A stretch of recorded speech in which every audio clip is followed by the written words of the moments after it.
Bonjour, bonjour, bienvenue sur les oracles de Sandrine, j'espère que vous allez tous très bien. Je voulais vous dire un grand merci, merci de votre présence, de votre écoute, de toutes les actions que vous avez sur ma chaîne. Merci à vous, c'est grâce à vous que ma chaîne grandit chaque jour. Alors merci du fond du cœur, ça soutient mon travail, ça m'aide beaucoup. Merci, c'est très important pour moi et je vous en remercie vraiment beaucoup. Je suis Sandrine, je suis jardinière d'âme et je vous propose des lectures d'oracle personnalisées, des soins Reiki chamaniques et des accompagnements, des cocons. Donc n'hésitez pas à aller voir dans la barre de description. Vous avez toutes mes prestations et mes coordonnées pour pouvoir me joindre. Je voulais vous remercier aussi parce que voilà, ça fait plusieurs jours que j'ai pas publié de vidéos sur internet parce que je n'ai pas de réseau. J'ai un problème de réseau et là, mon fournisseur d'accès est en train de, de, de regarder un peu ce qui se passe. Apparemment, c'est sur le réseau national, enfin sur le réseau, comme on dit, c'est pas que mon réseau personnel, donc je sais pas, ils sont en train de régler le problème. Bon, voilà, ça fait plusieurs jours que ça dure, j'ai pas pu faire de vidéo avant, donc je m'excuse auprès de vous parce que ben voilà, vous attendez mes vidéos, elles ne viennent pas. Je voulais vous remercier aussi parce que beaucoup ont pris de mes nouvelles et se sont inquiétés, donc ça m'a beaucoup touché. Donc merci à vous. Et donc c'est parti, on va aller voir les messages pour vous,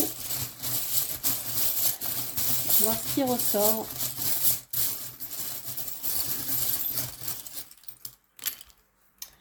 Qu'est-ce que l'on a? Alors, il y a une idée d'amitié.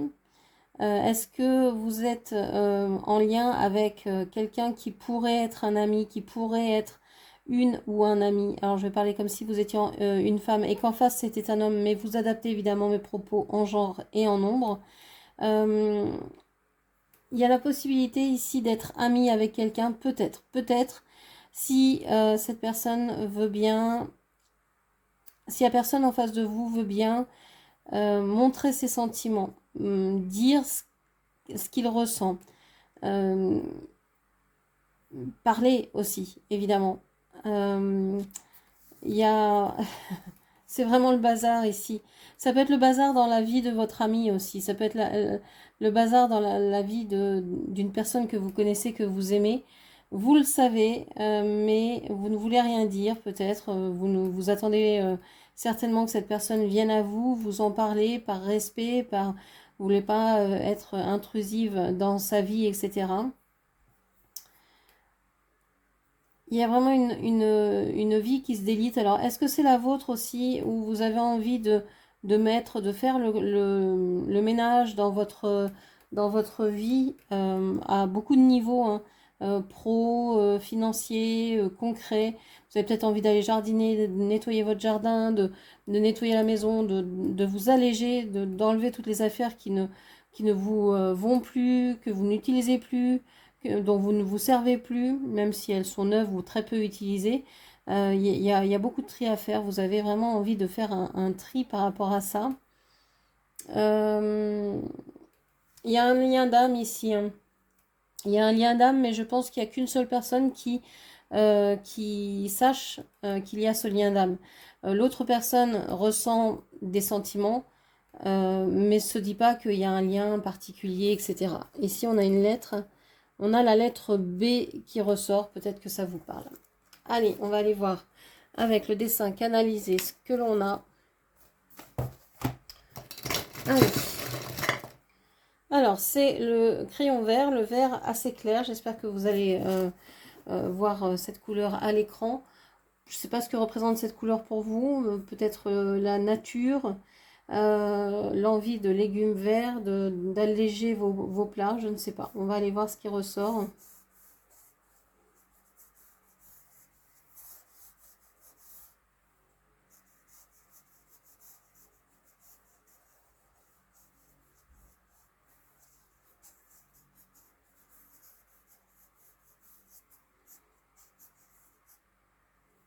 Ok. Alors, qu'est-ce qu'on voit dans tout ça? On voit qu'il y a eu un grand vide. Il y a eu, je crois qu'il y a eu des allers-retours. Il y a eu de la distance. Il y a eu une mécompréhension. il y a eu...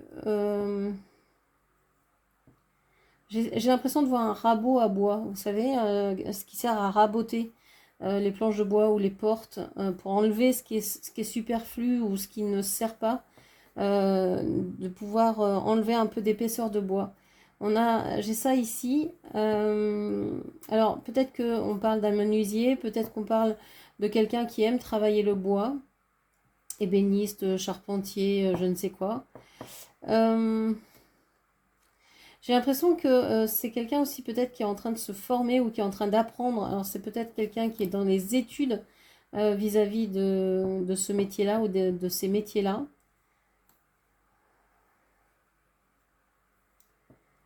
C'est une personne qui peut aussi porter beaucoup de choses sur le dos, sur la tête.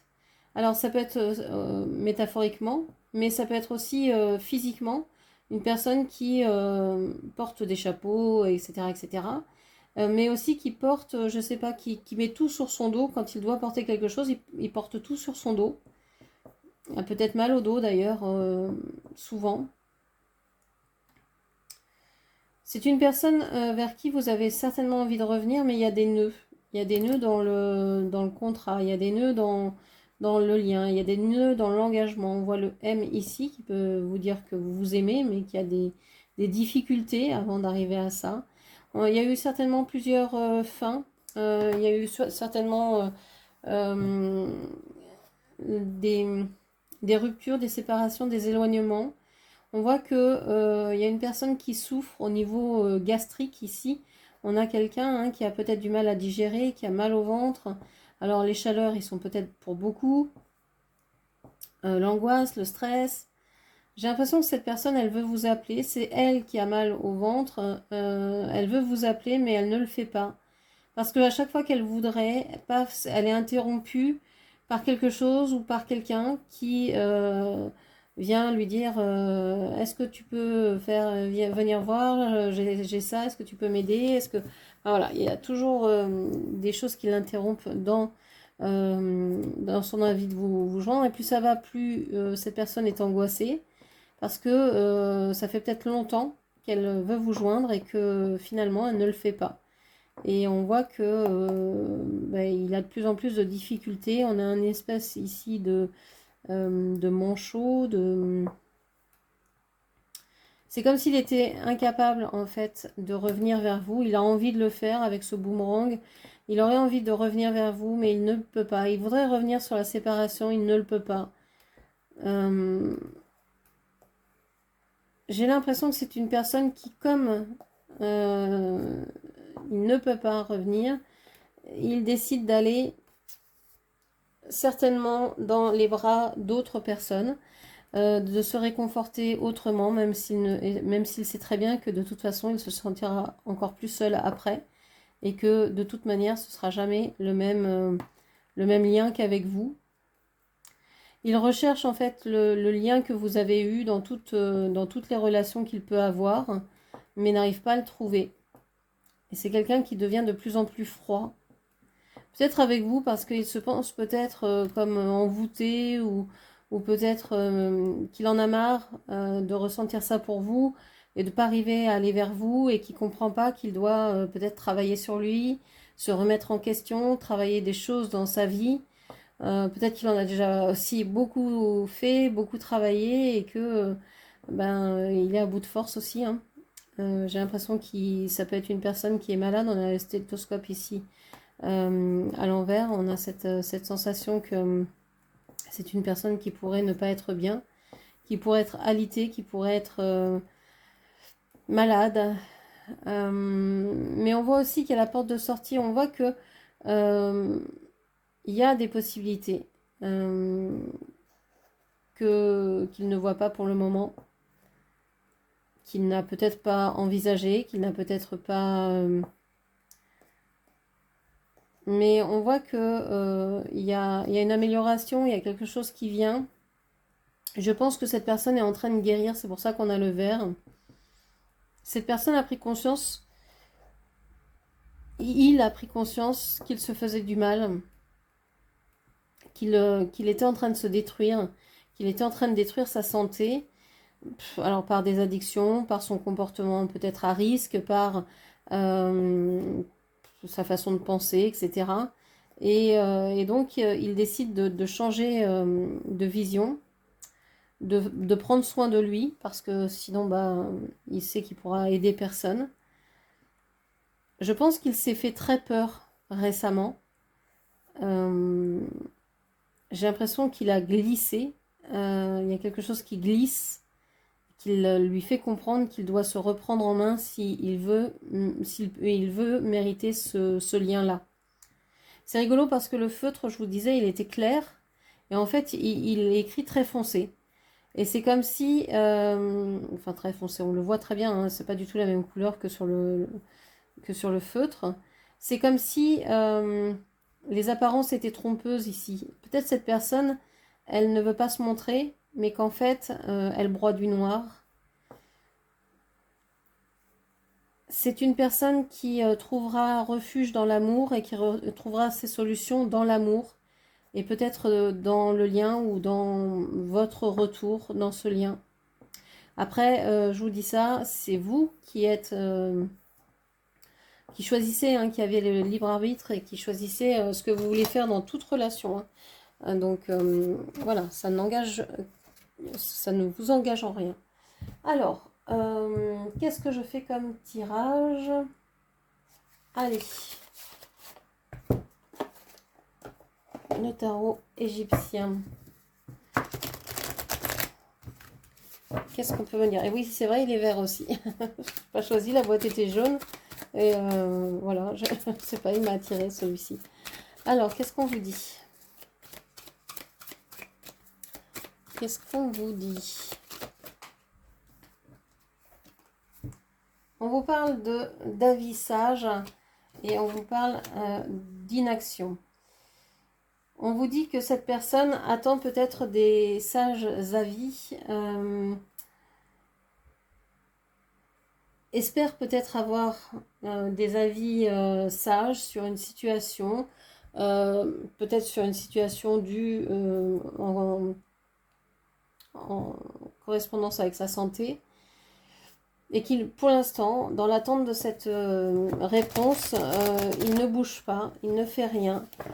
Vous attendez peut-être des avis de personnes, on va dire, qualifiées, dans un domaine ou dans un autre, mais vous ne bougez pas, vous ne pouvez pas bouger, vous êtes inactive pour le moment, vous ne pouvez aller nulle part. C'est comme si vous étiez retenu ou bloqué pour le moment. Alors peut-être aussi qu'on vous dit, c'est pas le moment de bouger, avec les chaleurs, restez chez vous, vous serez mieux. Alors ici, on a la naissance et la faillite, on a la faiblesse et la violence, on a l'économie et on a la solitude. Et tout ça est sur pause. Je comprends moi ici que vous êtes vraiment à l'arrêt. Il n'y a pas que moi avec mon réseau. C'est général apparemment. Donc que ce soit d'une manière ou d'une autre, on nous force à nous arrêter pour pouvoir réfléchir à ce que l'on veut mettre au monde comme projet, comme envie dans ce monde. Est-ce qu'on veut parler de nos vulnérabilités, de ce qui nous émeut, de ce qui nous traverse, ou est-ce qu'on a envie de faire partie d'une certaine violence ambiante ou de cette violence dont on nous parle tous les jours à la télé, on nous bassine les oreilles alors que peut-être que les choses ne vont pas si mal. Alors tout dépend où on se place, hein, parce que moi je suis en France métropolitaine, je suis en pleine campagne, donc effectivement je suis peut-être dans un endroit où il se passe pas grand chose et je vois pas le reste. Je parle pas des guerres, etc. qu'il peut y avoir dans le monde. Donc ici on a peut-être besoin de choisir ce que l'on veut faire. Est-ce que l'on veut se cacher derrière des faiblesses? Est-ce que l'on a des faiblesses qui nous empêchent d'avancer?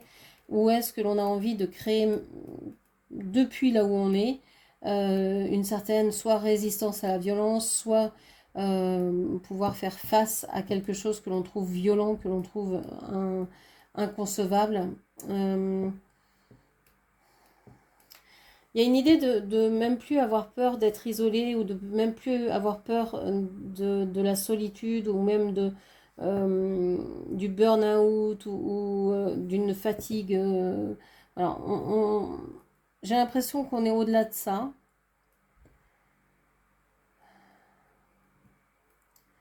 Que cette inaction, ce moment de pause forcée, nous pousse dans des retranchements et nous aide à connecter nos ultimes forces pour pouvoir peut-être se réveiller, se rebeller.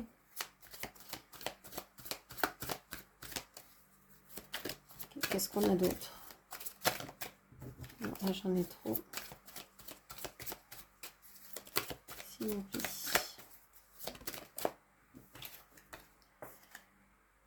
On a le changement. Ah, on a des choses qui arrivent quand même. On a, bah oui, on se doute qu'il y a des choses qui arrivent, mais c'est du changement ici. Changement peut-être dans nos perceptions. On va peut-être voir les choses autrement. Bah oui, si on n'a plus Internet, si on n'est plus connecté, si on n'est plus, si on n'a plus la possibilité de bouger au loin, on va peut-être bouger localement et consommer localement et peut-être qu'on va changer un peu la donne. Peut-être qu'on va se tourner plus vers nos voisins immédiats. Peut-être qu'on va faire connaissance avec des gens qui sont juste à côté de chez nous et qu'on ne soupçonnait pas, même pas, et dont on ne soupçonnait même pas l'existence. Il y a des changements ici. Des changements aussi dans lesquels vous voulez investir. Je ne sais pas, il y a aussi une vision autre de vous-même. Je ne sais pas comment dire ça. Vous changez votre vision de vous-même. Vous n'avez plus envie d'être véritablement amour, etc. ou gentillesse. Vous savez que vous êtes ça maintenant. Bon, donc ça, c'est acté, c'est ok, c'est coché, check, c'est bon. On passe à autre chose. Maintenant, vous voulez incarner cette lumière. Donc, vous rayonnez. Il y a un espèce de changement.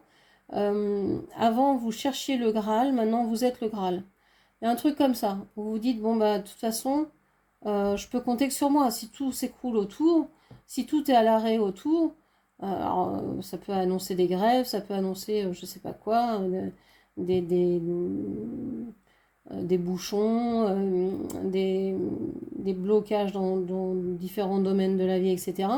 Vous dites, je peux compter que sur moi finalement. Donc, bah, autant le dire, autant le faire, et autant en être persuadé et mettre toute son énergie sur soi. Au départ, pour pouvoir ensuite aller rayonner cette énergie à l'extérieur. De toute façon, on n'est jamais coupé des autres. Hein.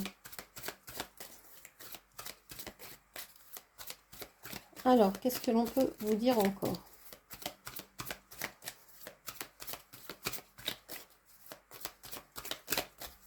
Qu'est-ce qu'on vous dit d'autre? Non, j'ai trop de cartes.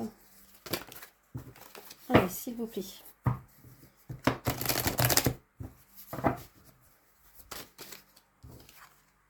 Alors, on a l'arbitrage ici, pardon. On voit que avec la carte 16, c'est la carte 16, donc la carte de la Maison Dieu, mais également avec cette carte et cette illustration, on a la carte du jugement du jeu de tarot. Donc, on a cette idée que on va peut-être déconstruire certaines façons que l'on a d'aimer. On est sur le chakra du cœur ici, mais on va le faire sans jugement, sans agressivité. On va changer un point de vue sur les personnes que l'on aime, ou peut-être qu'on va intégrer d'autres personnes, qu'on va aimer d'autres styles de personnes, et on va peut-être être amené aussi à être à séparer deux clans, à séparer deux personnes dans notre cœur, depuis notre cœur. Hein, on va peut-être être obligé de prendre des décisions par rapport à une relation, par rapport à une situation.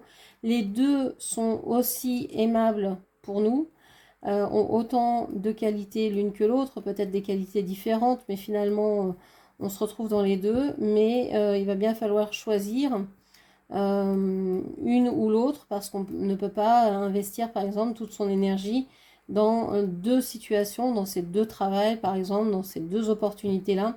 Quand je parle de travail, ça peut être aussi des activités, hein, si vous êtes à la retraite, si vous êtes étudiant, vous le savez, hein, chacune de mes vidéos, quand je dis mot travail, c'est aussi activité, c'est là où vous passez le plus clair de votre temps.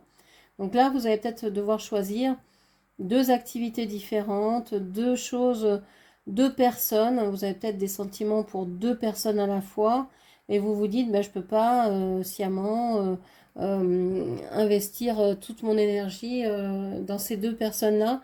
Il va falloir que je choisisse. Alors peut-être que c'est faisable aussi, hein, d'investir, de donner l'énergie aux deux personnes. Euh, si tout le monde est d'accord dans l'histoire, bah, il n'y a pas de souci. Si personne n'est au courant que vous aimez plusieurs personnes, là, il y a un problème. Toute relation devrait être basée sur l'honnêteté, la communication et le respect. Donc, vous pouvez aimer plusieurs personnes à la fois, mais il faut le dire à tout le monde, enfin à toutes les personnes concernées en tout cas. Et si les personnes ne sont pas d'accord, ben à ce moment-là, vous revoyez ce que vous pouvez faire, mais tout peut être dit et entendu, hein. Il suffit de trouver les bons mots aussi, hein, pour le faire et pour le dire. Qu'est-ce qu'on vous dit encore? On parle de mensonges. Ben voilà, vous voulez parler, vous voulez être l'arbitre d'une situation, vous voulez choisir, vous voulez changer la donne, mais vous ne voulez plus de mensonges dans votre vie, vous savez que ça fait trop mal, vous voulez les écarter, vous sentez qu'il y a des choses qui sont là, et vous pressentez qu'il y a des mensonges, qu'il y a des choses qui sont vraiment malhonnêtes ou qui ne sont pas vraies, même si vous ne savez pas vraiment quoi mettre à la place, hein, mais vous pressentez tout ça. Ouais, c'est comme si votre radar s'allumait, hein, le radar au renard, le radar, et pourtant j'adore les renards, je trouve ça très joli, très mignon, c'est beau, mais c'est le radar aux personnes qui mentent, qui vous racontent des choses pas très sympathiques. Ok. Qu'est-ce qu'on vous dit encore? Mariage. Ouais, on vous dit que là, soit vous êtes témoin qu'il y a certaines personnes autour de vous ou des personnes en particulier, hein, ça peut être, vous voyez souvent ou vous voyez en particulier ces personnes-là qui se mentent et qui ne vont plus du tout ensemble, voilà, il y a plus rien, mais qui restent ensemble et ça vous dépasse. Bon, je sais pas, il y a un changement. Mais en tout cas, vous voyez que dans un mariage, dans une union ici auprès de vous, il y a des mensonges et vous aimeriez pouvoir que cette situation change, mais aussi que les personnes concernées se rendent compte de ce qu'elles sont en train de vivre, de ce qu'elles sont en train de faire vivre aux autres autour, par leurs mensonges, par leur non-action. Et vous n'avez plus envie d'être entre ces deux trucs-là. Vous n'avez plus envie d'être dans l'attente et vous n'avez plus envie non plus d'être dans un mensonge en train de vous dire, mais oui, je sais qu'on a un lien, mais oui, tu es marié, ta femme ne le sait pas, etc. Enfin, vous n'avez plus envie de tout ça. Vous avez envie de liberté, vous avez envie de vous retrouver, vous avez envie de vivre pleinement votre vie sans mensonge et sans vous attendre à toujours qu'on vous raconte tout et n'importe quoi. Ok. Quelle est la question qui ressort aujourd'hui? Qu'est-ce que vous allez vous poser comme question? Qu'est-ce que vous allez... sur quoi vous allez vous interroger? Quelle est ta foi? En quoi croyez-vous? En quoi avez-vous la foi? Alors, on ne parle pas forcément de religion, on peut ici, mais on peut parler aussi de en quoi croyez-vous ici maintenant? Est-ce que vous croyez d'abord en vous? Est-ce que vous croyez en la vie, en l'amour, en la lumière? Est-ce que vous croyez que Dieu existe, peu importe le nom que vous lui donnez? Est-ce que vous croyez que le monde va vers le mieux, etc., etc. Quelle est votre foi? Avez-vous foi en la vie déjà? Pensez-vous que la vie vous apporte de belles choses? Pensez-vous que c'est une belle expérience que celle d'être incarné? Quelle est votre foi? Alors, on a la mémoire ici émotionnelle. On a un blocage. Je pense que vous n'avez pas foi en l'univers, vous n'avez peut-être plus foi en Dieu. Alors, j'ai un receveur qui a fait une publication sur Facebook en faisant la distinction entre foi, devoir et savoir, je crois. Et je trouvais ça intéressant, mais ici, la religion, la foi, donc avoir foi en quelque chose, le fait de croire en quelque chose, c'est comme si on donnait son pouvoir à cette chose-là, et donc on devient peut-être l'instrument de la vie, l'instrument, en tout cas ça passe par nous. Pour moi, la foi, elle n'oblige rien, elle ne nous oblige en rien. Avoir la foi en la vie, ça veut dire que je crois en la vie, que la vie va m'apporter le meilleur, mais la vie ne m'impose rien, elle ne m'impose pas des rituels, elle ne m'impose pas, je sais pas, elle me dicte pas ce que j'ai à faire.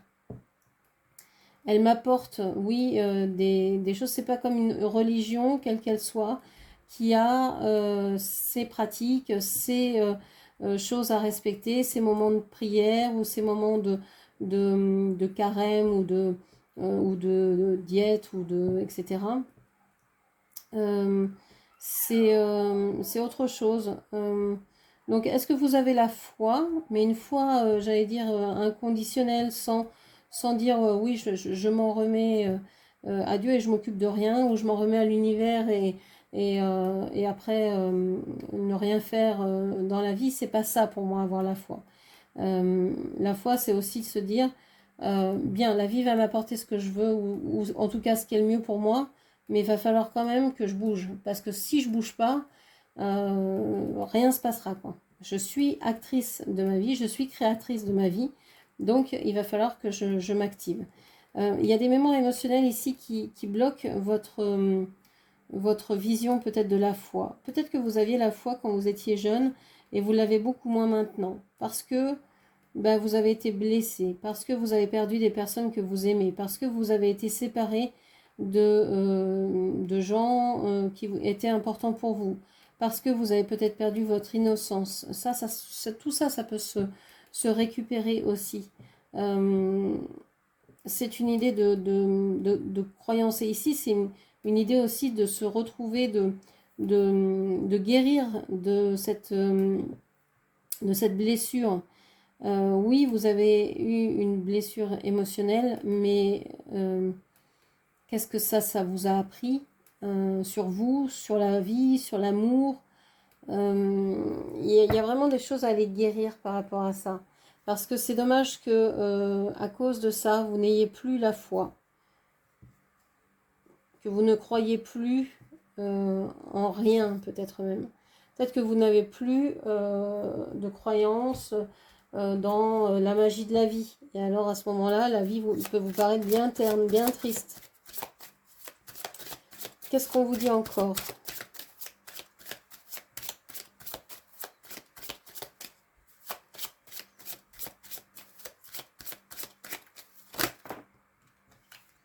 L'envie. Ce qui peut vous sauver, c'est l'envie. L'envie d'être en vie, l'envie d'avoir envie, ça peut être ça.